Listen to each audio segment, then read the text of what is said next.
Hi, Blastpop here. Today I'm taking a look at Wing Leader Supremacy 1943 to 1945, the update kit. This just came out simultaneously as the second edition, or the version 2.0 of the same game came out. This is part of an ongoing series with various base games, victories, and then the Supremacy versions, along with expansions and scenarios and counters that are available at other locations such as C3I Magazine. This is an update kit. I have both base games in the original 1.0 editions. Previously, I did a summation and opening of the Victories version expansion and update kit. So I'm doing much the same here today with the update kit for Supremacy. Now, that being the case, I have to say that Wing Leader is one of my favorites the last several years. This is something about the scale, the implementation, the ease of play, the variability of the results, the fact that it's reasonably well solitaire suitable. It's not a difficult game to teach other people to play. It has a lot going for it, and Lee Brimacombe Wood seems to bring to the table excellent designs without fail. So, comes in a plastic baggie, and you get a fair amount of goods in the kit. You have your cover sheet, and the cover sheet is essentially the Wing Leader Supremacy cover. Then you get an update kit summary here of what is included and how to integrate Supremacy update kit into your existing game, and what things to remove and put aside or toss away.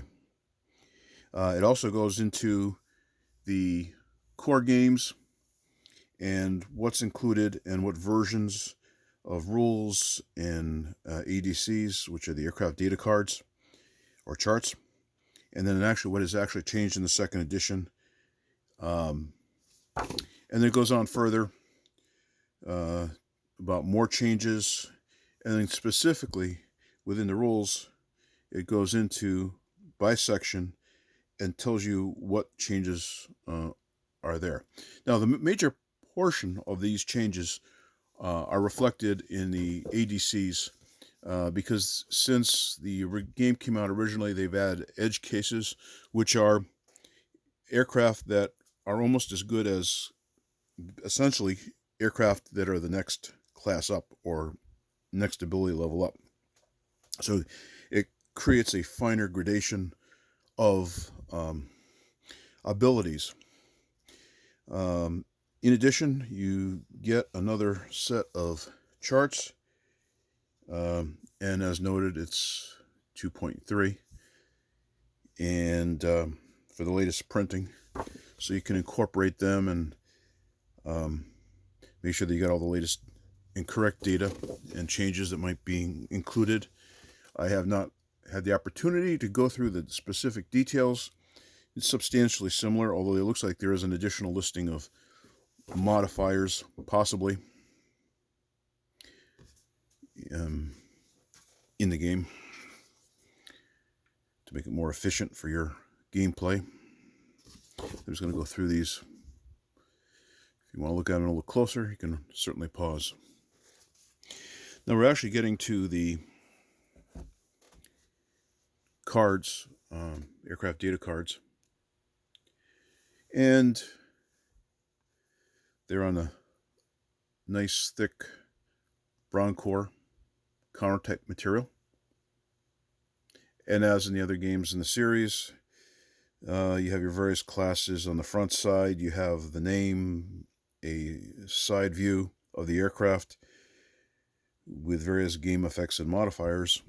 And on the back is typically what happens with the variants and how that's implemented in the game, and a little bit of history with respect to the aircraft itself. And for our purposes, I'm just going to show you the aircraft fronts.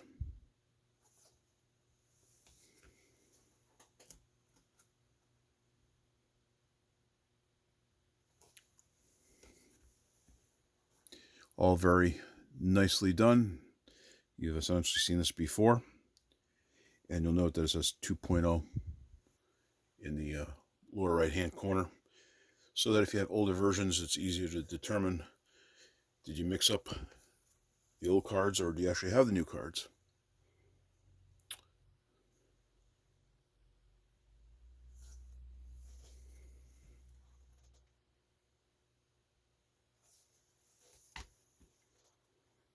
Additional counters and replacement counters for the gun pods, as an example, to replace the ones already existing in the game. You have your version 2.3 of the rules,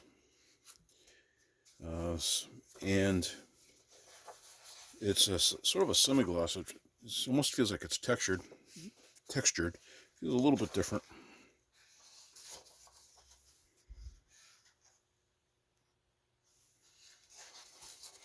Much the same. Nothing much new or different here. Just incorporating the latest changes. But it's nice to have the new set of rules. And then you have the new scenario book, which has the same scenarios, but it also adds, I believe, 4 scenarios at the very end of the book that weren't previously in the game. So they do give you a little bit extra stuff. And one could never have enough scenarios, whether it's wing leader or advanced squad leader. Seems to be the thing that wargamers seem to really enjoy, because you read your history, your background, you have your battles, you have your aftermaths, and it makes for some good reading. So we've all seen this before. And then, which ADCs do you use? So essentially, the only thing that you keep are a number of the game markers, a lot of the aircraft counters, but essentially just about everything else that the sub-kit provides will be replaced in your base game, except for the box and the map sheet, or the map board, because it is mounted now. Very nice package. If you've already got the game, I recommend the update kit. Save yourself a little bit of coin and get into the thick of the fur balls in the sky in the dogfights. This has been Blastpop. Please like, comment, and subscribe. Bye.